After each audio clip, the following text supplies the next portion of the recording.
And in this, all of you have a big role.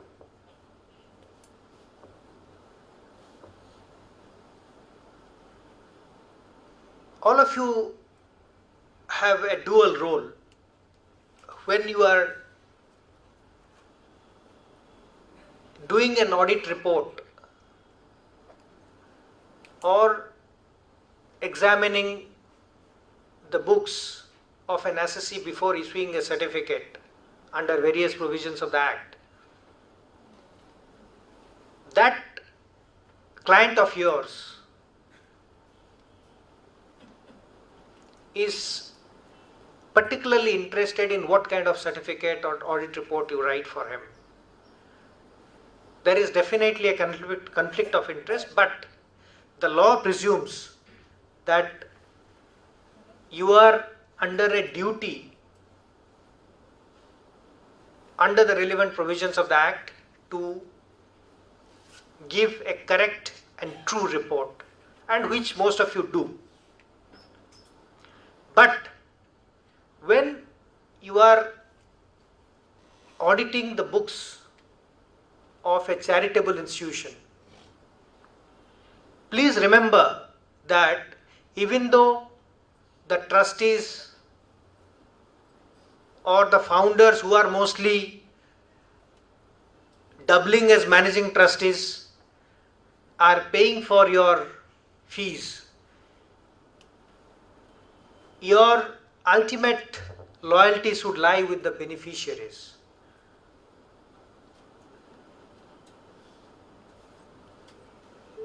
They are faceless, they are speechless.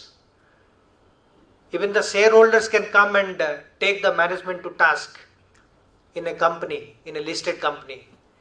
But that is not possible in the case of a charitable institution, because the beneficiaries are spread all over and they don't come together to fight with the management. So please take note of this subtle distinction in your responsibility when you are auditing the books of a trust or a society or a Section 25 or Section 8 company.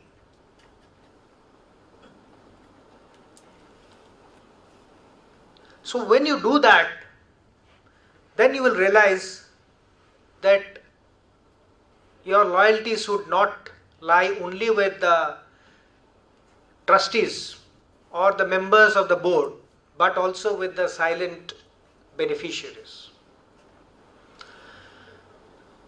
Although assessment is one of the aspects which I am supposed to deal with today, but before that I would like to say a few words on the registration aspect, because I find that unless an institution is born well, it will not grow well. So my advice to all of you is that when you draft a trust deed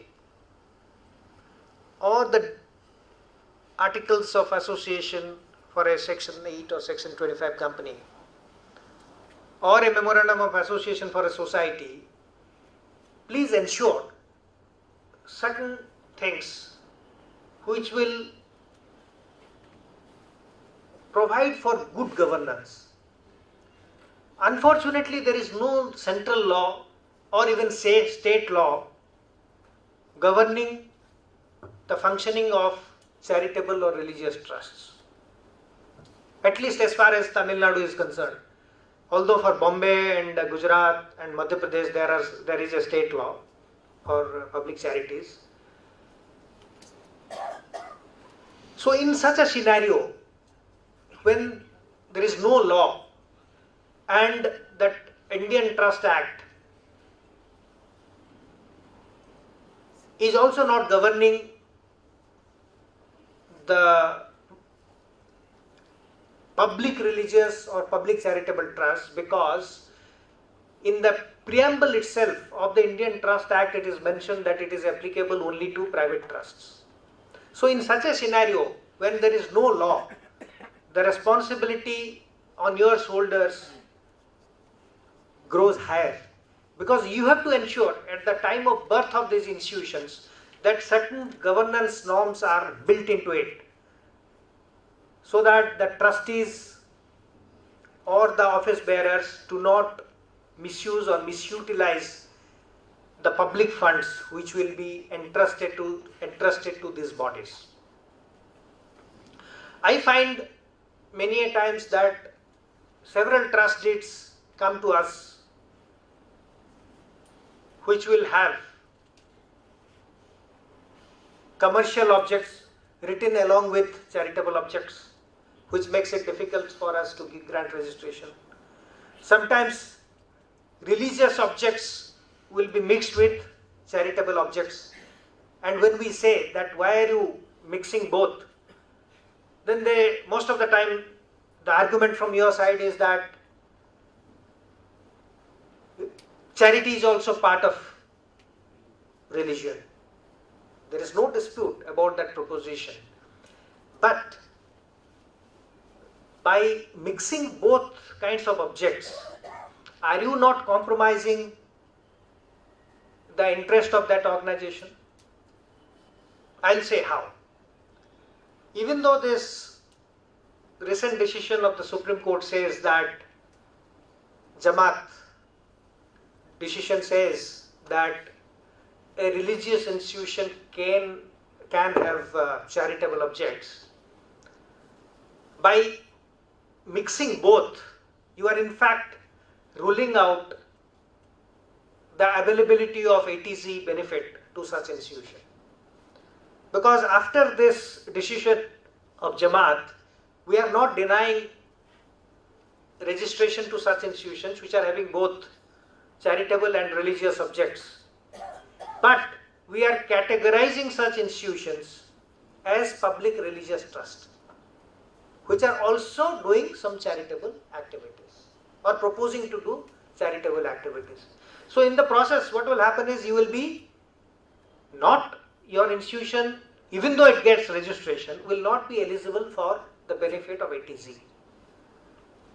So this distinction has to be kept in mind. If your institution wants ATC, then kindly ensure that no religious objects are finding place in the objects clause.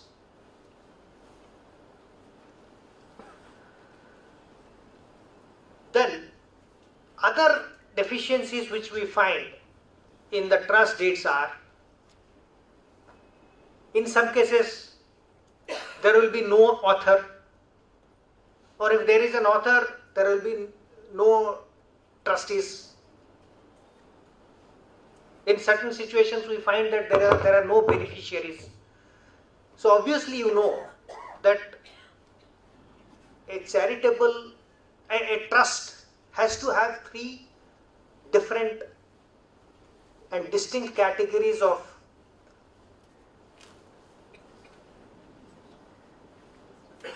persons. One is the author or the founder or the settler. The second one is the board of trustees, and third are beneficiaries. So in the absence of any of this, no valid or true trust comes into existence. So please ensure while drafting of the deed that these persons are distinctly mentioned in the trust deed. Unless it is done, even though from all other angles your trust deed is complete in all respects, the department cannot grant you registration because there is no valid obligation of the nature of a trust has come into existence.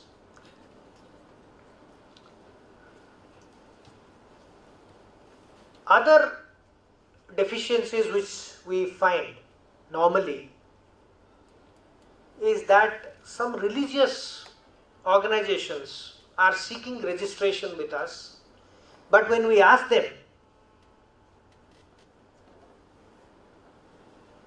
as to the address of the religious institution,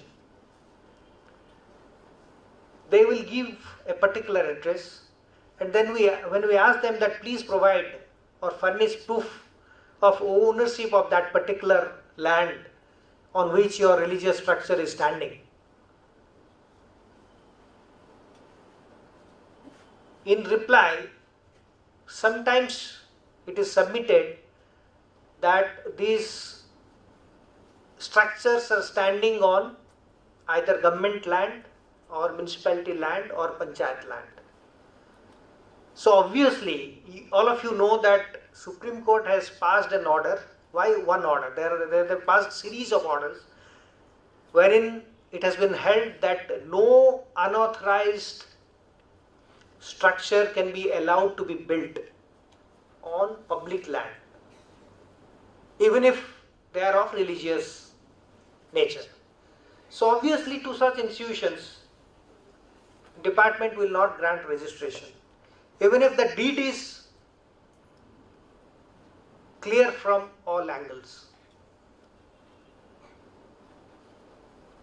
So there are certain precautions which need to be taken while preparing and drafting the trust deed. Sometimes I find that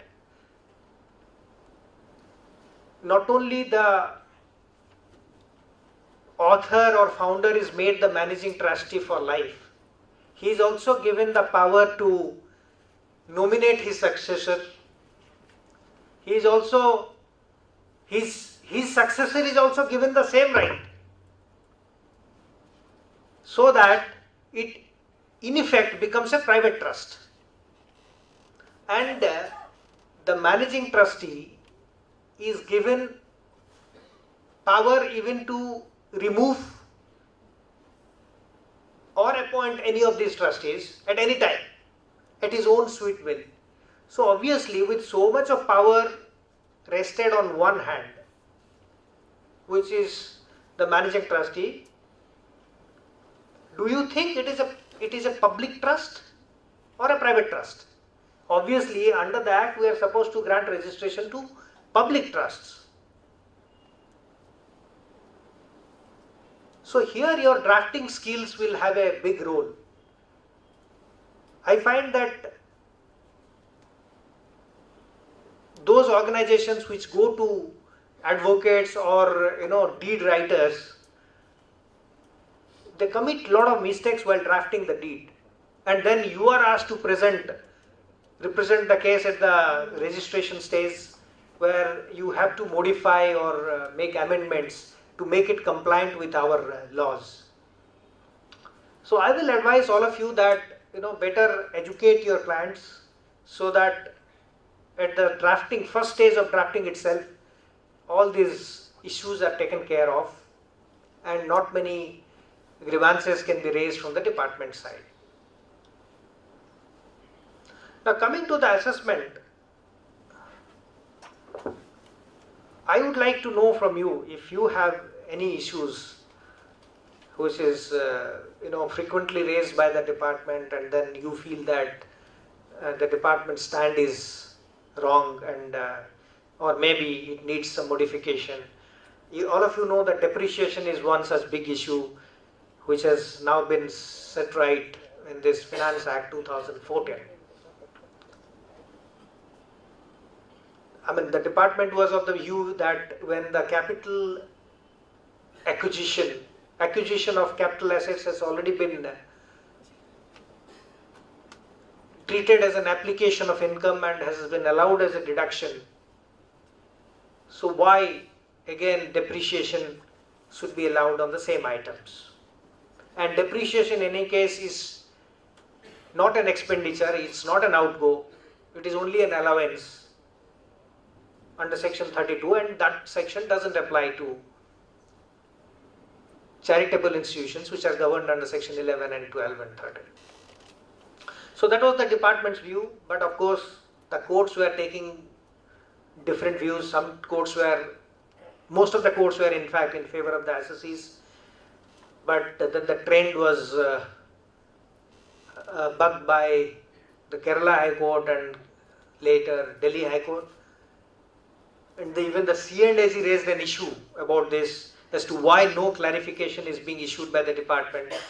And finally, the act has been amended and now the matter has been set at rest, that if an institution is claiming the cost of acquisition of capital assets as application of income, then no more deduction under no more deduction on account of depreciation is to be granted. Then another area where I find a lot of litigation is taking place is the provisions of section 13(1)(c), 13(1)(d). 13(1)(c) is that extension of benefits to the managing trustee or trustees or the founder or their family members or the managers. In that, I find that most of you are not, sometimes some of you are not reporting the transactions with related parties, especially these prohibited persons mentioned under section 13(1), 13(3), which is later on found out by the assessing officer during the course of assessment proceedings. This is not a good habit. I will request all of you that please give focus to this area while auditing the books of these charitable or religious institutions. In fact, this is where the governance norms also come into play. It is your duty to ensure that the funds of these institutions are not diverted to any of these interested persons or prohibited persons. While claiming depreciation, you argue that the trust property should not be impaired. So if directly or indirectly some benefit is extended to the prohibited persons, then also trust property is being impaired. So please ensure that. Then this prohibited modes of investment, that is also one more area where some disputes are arising. And another major area is that in case a violation of section 13(1)(c) or 13(1)(d) is found, then what would be the quantum which would be disallowed? Whether the amount involved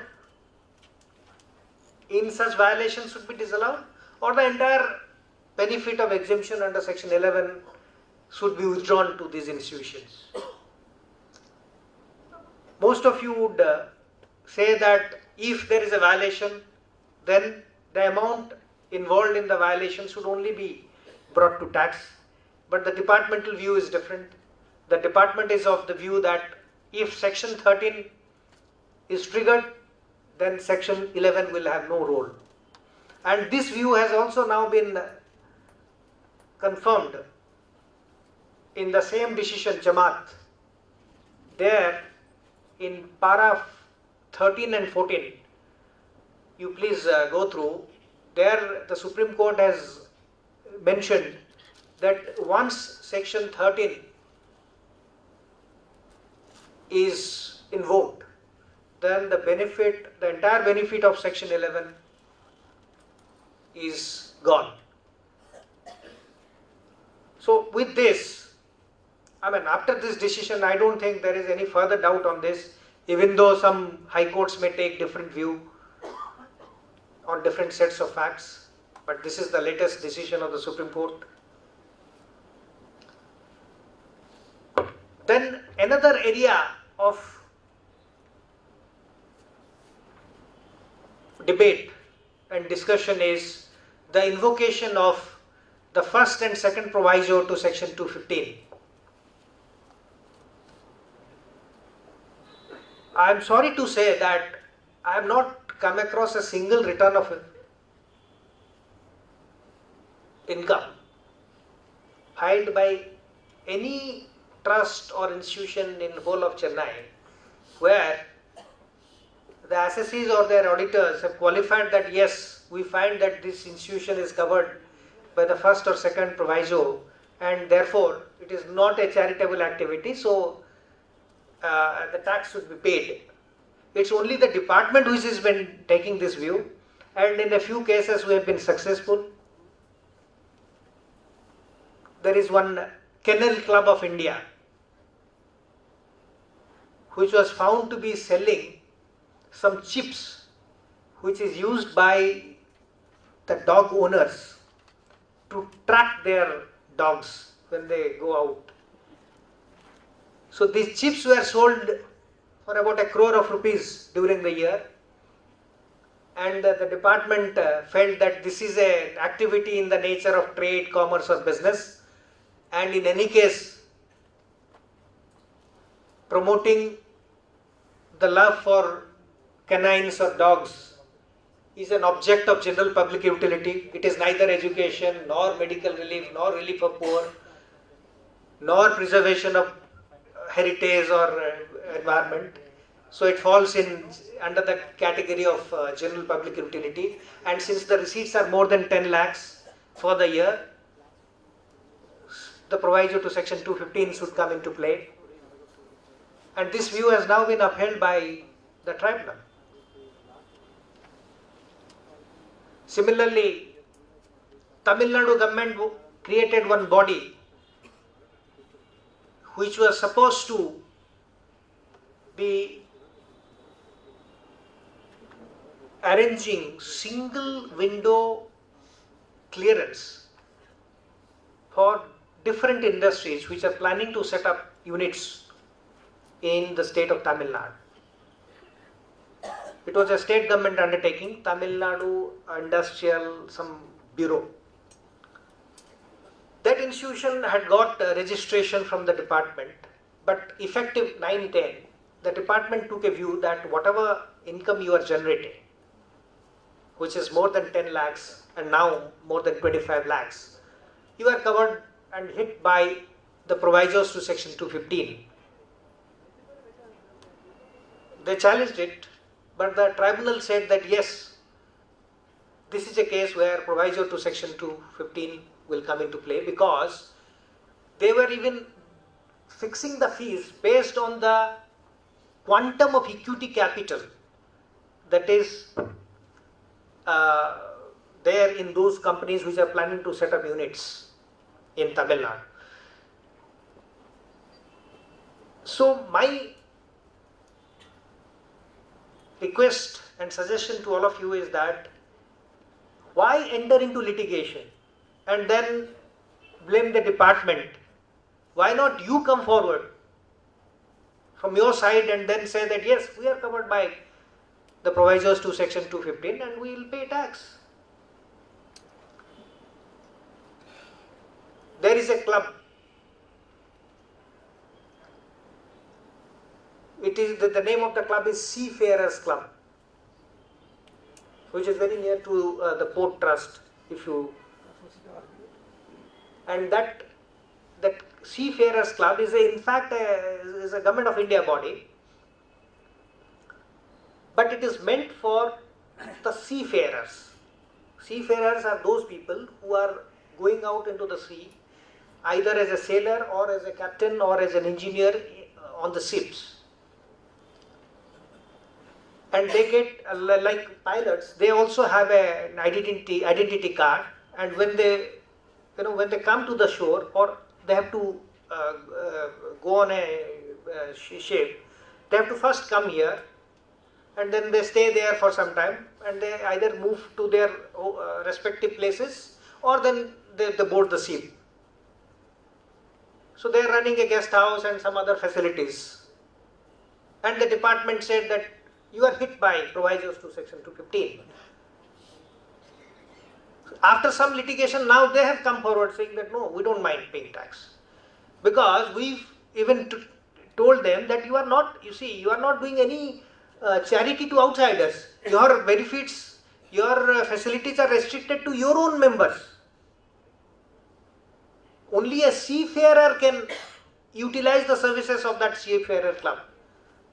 So how do you say that you are a charitable institution, and how do you say that provisos to 215 will not be applicable to you? So now, I mean, time has come that the law has been there as on the statute since 2009-10. Now this year we will be doing the assessments of year 2000, assessment year 2012-13. So 4 years, 4 assessments, 9, 10, 10, 11, 11, 12, 3 assessments have already been made. So now I will request that, please focus on the activities of these institutions, and if they are hit by 215, please pay tax upfront, avoid litigation. The responsibility of reducing the litigation doesn't lie only on the department. It lies on your shoulders as well. Another area where I find, last point, where I find that there has been very lukewarm, I'll say there is no response from your side is the issue of anonymous donations. I am told that the chartered accountants in Bombay, they are offering to tax as per that calculation provided in section 115 BBC. Wherever anonymous donations are received, they are calculating in their audit report, and then they are paying tax. But I have not come across a single case. So now obviously during the course of assessments, officers will ask about the nature of donations, and you have to provide the details provided for in those sections. Unless you are having complete details, the AO would be constrained to make an addition. So before he does it, if you do it on your own, that will reduce litigation. So my advice is that please apply all the provisions. Just because most of the charitable institutions are not paying you fees, don't ignore their welfare by not applying the provisions correctly and put them in trouble. Please charge your fees, because now these provisions have become really complex.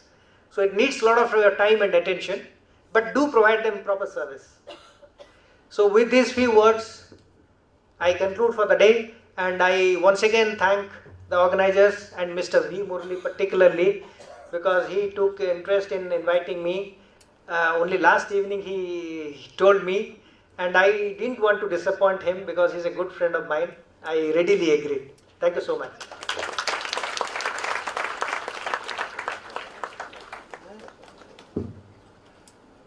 Sir, it's excellent presentation. I have to thank Mr. Devendra Kar. All his points agreed, but he said the last point he said actually, just because you don't receive the fees, he said, we receive very paltry fees only, and that fees also will be stopped if you offer that thing to tax. That is the reality. But probably Bombay people doesn't want charitable file, so they offer the entire thing so that you will take the file. Here it is different. Whatever comes, we have to accept. That is the stage here in Chennai. But for that, it's an excellent presentation, sir. It is kindly give a very big hand for that. So, as a token of our love and affection, I request Mr. G. Ramaswamy to hand over a memento to our chief guest.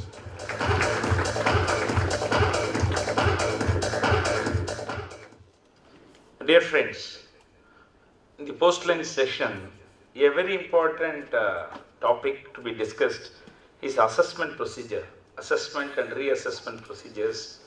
What are the rights and obligations of the department, rights and obligations of the assessee, and the reassessment proceedings under what circumstances, income escaping assessment. Since the information, now the information technology being used, the old cases, old information and all is coming into light now. So those cases, how to be approached, what will be the impact, and what are all the rectification and revision proceeding 264, how to get the, under what circumstances, 263, 264, that will be dealt with by G. Ramaswamy, past President ICAI, In fact, excellent materials also he has given to be distributed, which will be making it part of the background material. Now I request Mr. G. Ramaswamy to give his presentation with a practical tips for the people who are attending. Very respected chief guest for this program, Mr. Dibender N. God, IRS Director Exemptions, and Mr. Aruloli, the Regional Council Member, and my good friend and the Chairman for the CPE Committee of ICAI, Mr. V. Murali, dear friends, invitees and guests. At the outset, I must thank Mr. Murali, who has given me this opportunity to come over here to share some of my thoughts relating to very important topics assigned to me. In fact, we were together since 1999. When I was the chairman of the region, Mr. Murali was the secretary of the regional council. Murali morning, he has mentioned about this Mr. Bhanusegar. Because of his Bhanusegar's vote, he has become the chairman. But I must also have to share my thoughts with all of you. Because of Murali's vote, I have become the chairman as well as the president of the ICAI. So after the chairmanship from here, we both have moved to Central Council, and we have a group of people, 8 new council members joined together, and we met before entering into this first council meeting. We discussed and debated on that day. We have reached here to Delhi as a council member. We have to work together. We have to contribute for this profession. Whatever may be the result which we are going to get in future, we all should be together. We call ourselves as a G8 within the council. In fact, the functioning of the council of the ICA is very tough within that council hall. Everyone having their own different view about this profession. Everyone wants their needs, seeks their attention in the council hall to invite the president to take note of their views also.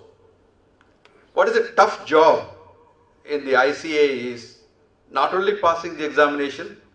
If you are a president, it will be very difficult to be there in the council hall. Keep all the council members together to run the council, take a decision in a correct manner. In fact, friends like Mr. V. Murali, they've all helped me to conduct the council meetings, organize the programs, interact with the government on many matters which are all relevant for the profession as well, for the growth of this profession. Today morning I have heard about Mr. Shelva Ganesh, the Commissioner of Income Tax, as very rightly has pointed out, the profession, ICA profession, the Chartered Accounts profession is an extension of the Income Tax Department.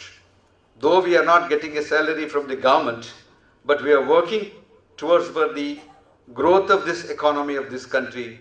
That is why we called ourselves as the partners for the nation development.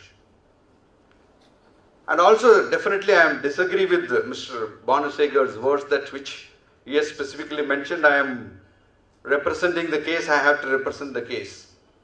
Slightly I am disagreeing with him because in 1949 this profession was established through the Chartered Accountants Act 1949.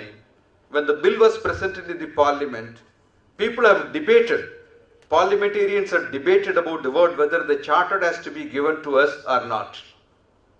Some of them have mentioned that it should be called as an Indian accounting profession, Indian Accountants Act 1949. You should not call this as a Chartered Accountants Act. The coveted word chartered should not be given to the Indian accountant. Let us wait for some more time, then we can make some amendment in the act. But the parliamentarians' wisdom prevailed on that day. After the debate, they have taken the view, definitely the Indian accounting profession will take the very important role for the growth of this nation. We should not put them in down without providing the word chartered. Today we are carrying the word chartered accountant as a pride for all of us. And this proud profession, the proud profession has been fully recognized all over the world. Especially we are doing a lot of work for this nation. That has been witnessed very recently.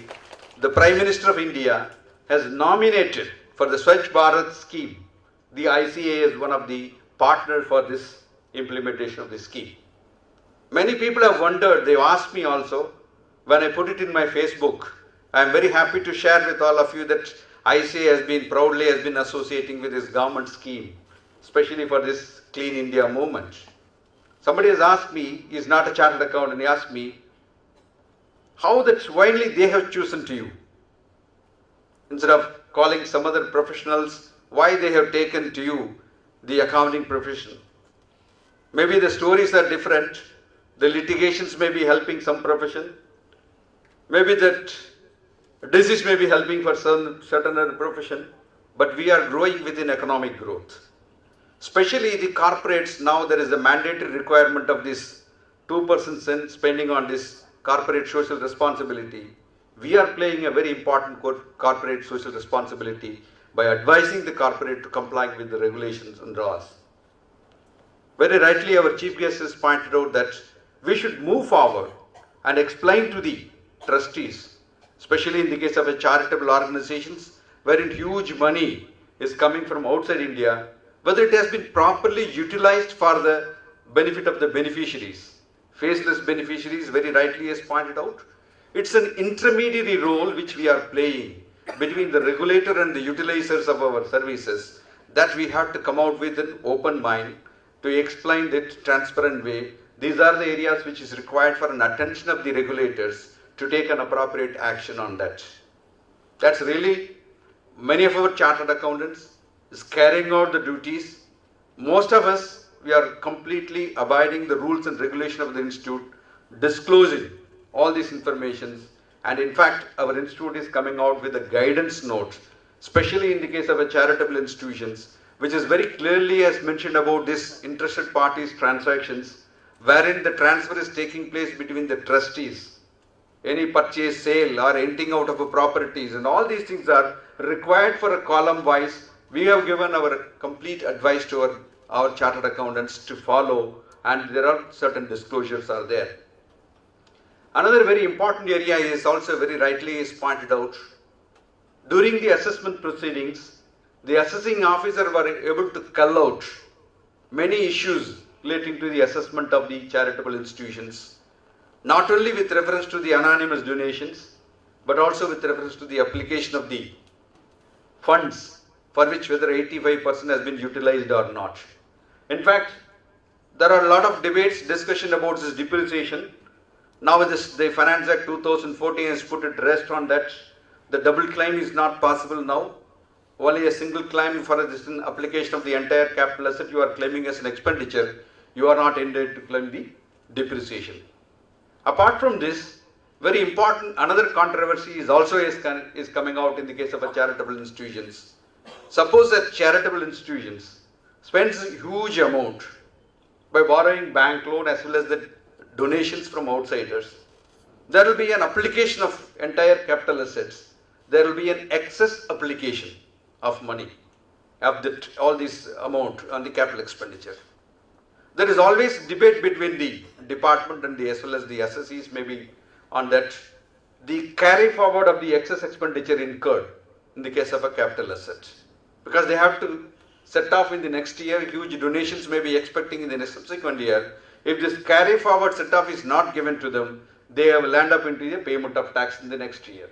That is another controversy is also there. That's, of course, the courts are also in favor of the assessees for carrying forward this excess expenditure can be adjusted towards subsequently.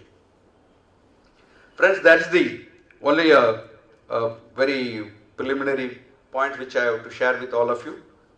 And very importantly, that Continuing Professional Education Committee, as Mr. Murali has pointed out, next 4 days, the pack of programs.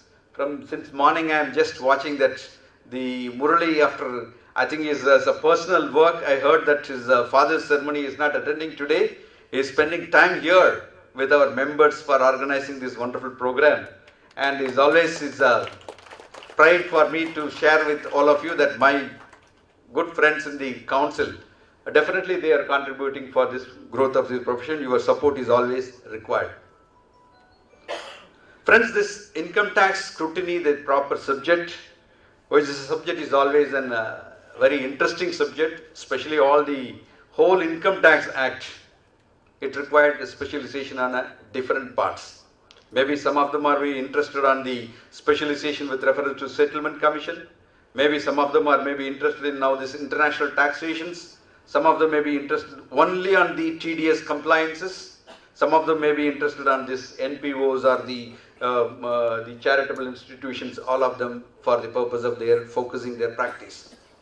But whatever may be the entity, corporate clients or non-corporate clients or a non-profit organizations or a special organization like Section 1023 exemption institutions, and some of the areas where there are issues are coming up, that are claiming as an exemption on based on the principles of mutuality, all of them are getting an exemptions. All these institutions finally they have to reach to the income tax office. They have to require to comply with the law. They have to file the return of income, and they have to file the return of income within the time limit specified on section 139(1). That is a very important point which we have to take into consideration. The filing of a return and a non-filing of a return, both the cases are covering under the assessment proceedings. You file the return, so now there is a requirement. Generally, we can say that 2% of the filed returns have been taken for a scrutiny by the Income Tax Department. What is the concept of scrutiny assessment as on today? Earlier, the manual returns filed with the Income Tax Department, it must be personally verified, maybe manually verified. Based on that, their own details available at that time, they must have issued notices for the purpose of verifications, supporting evidences, relied on by the assessee for preparation of their return. Today's concept, all are now e-filing. Nothing is available with the Income Tax Department. Nobody is able to understand, no income tax officer, inspector or anybody, commissioner, nobody was able to understand what is the income you disclosed. Nobody can come and ask what is an income disclosed. Nobody can file RTA petitions with what is my neighbor has disclosed, how much he has disclosed to the Income Tax Department. So it is completely under the servers of the Income Tax Department. So the technology has totally replaced the functioning of the Income Tax Department. You must understand that one very important area the Chartered Accountant should focus as on today, technology. Technology is going to replace this profession substantially. We can't say that manually by reading the books, manually by understanding with the discussions alone will help you. Today's topics, you can go to the website, you can download many important topics, many important decisions without using any of your verifications or reading materials with you. So the technology is definitely changing the profession with reference to the other environmental circumstances. You take Service Tax Department, you take the VAT Department, you take the companies, the Ministry of Corporate Affairs, you take anywhere. Today the technology is working. So you are not an exceptions for this not using the technology. So the returns filed has been completely taken for a scrutiny at 2% based on the computer aided selections. Another very important area for returns to be selected through another technology where there is an annual information returns to be filed by various people. For example, if you are purchasing a shares, mutual funds, investment in mutual funds of 2 lakhs and above, and depositing the cash of 10 lakhs rupees and above in the case of SB account, and if you purchase and sale of properties of more than 30 lakhs, all these things are coming under the annual information returns. From the various sources, the department is getting for their own, for verifications, analytical purposes and all these things. Today you need not wait for your TDS certificate. Go to there, you can just verify your TDS annual returns filed by your clients or any of that. You can see what is the total amount of income earned by the client based on the TDS deducted on the income earned by them. There is a TDS mismatch. You are getting 143 orders immediately from the central processing unit of the income tax department with the TDS mismatch, because the person who have deducted on not paid, deducted, not remitted to the government account, naturally you are not eligible to claim a deduction on that basis because of the mismatch of the TDS. If you want to sell a property above 50 lakhs rupees, there is a TCS. So earlier there was no such type of things are not available. The capital gains are completely escaped from the assessment proceedings. Nobody will be ready to produce all the details about what is the amount of sales transfer of property has taken place during that particular financial year. Today everything has been completely covered under this technology. You can able to see that all this income earned by the assessee of any of your assessees. So another area which they have taken from the TDS Form 26 AS, they are getting all these informations. So every year, especially in the case of builders and contractors, even they are not able to carry out that work in a particular year, if they receive an advance, immediately there will be a TDS. So there will be a mismatch of computing an income of a builders and developers, works contractors. They must not have executed the work, but still there was a TDS for them. It will be reflected in Form 26 AS. Again, you have to see that there will be a matching concept. AS9, you have to use that AS9 relating to the revenue recognitions, relating to the builders and developers. In case of a works contractor, you have to go for AS7. So this is also very important to understand how this income tax department is getting these informations. And there is this central information branch is there. They are also collecting the information from various sources. So large number of assessees, the information is fed into the technology, fed into the servers of the income tax department, and they are assimilate data mining they have taken place within their own server. Based on that, they are selecting the cases for scrutiny. It's not for all the cases are coming just like that. There are such AAR informations. There is a specific instruction given to the department. In case if their AAR informations are coming to the notice of the assessing officer, they are asked to give the reply. They are asked to collect the reply from the assessees concerned, the persons concerned. If there is a satisfactory reply coming to them, they need to close that particular file immediately. They need not wait for that. In case there is no information given to them, or they are not getting the reply from the assessees, they are tagged that file waiting for this next opportunity. In many cases, you must have seen that some of your assessees must have approached you after the letter received from on the basis of the annual information returns filed by the various authorities. They are getting letters, they are mentioning about so much of property has been transferred. What is the reason for that? Many of them are not quoting their PAN, they are quoting their driving license number, or they are quoting their election commissioner's identity card number and all these things while transferring their properties. So that is the tag where they are taking into the trigger for further probe by the income tax department. All these informations have been completely analyzed by the department. Then they have started issuing the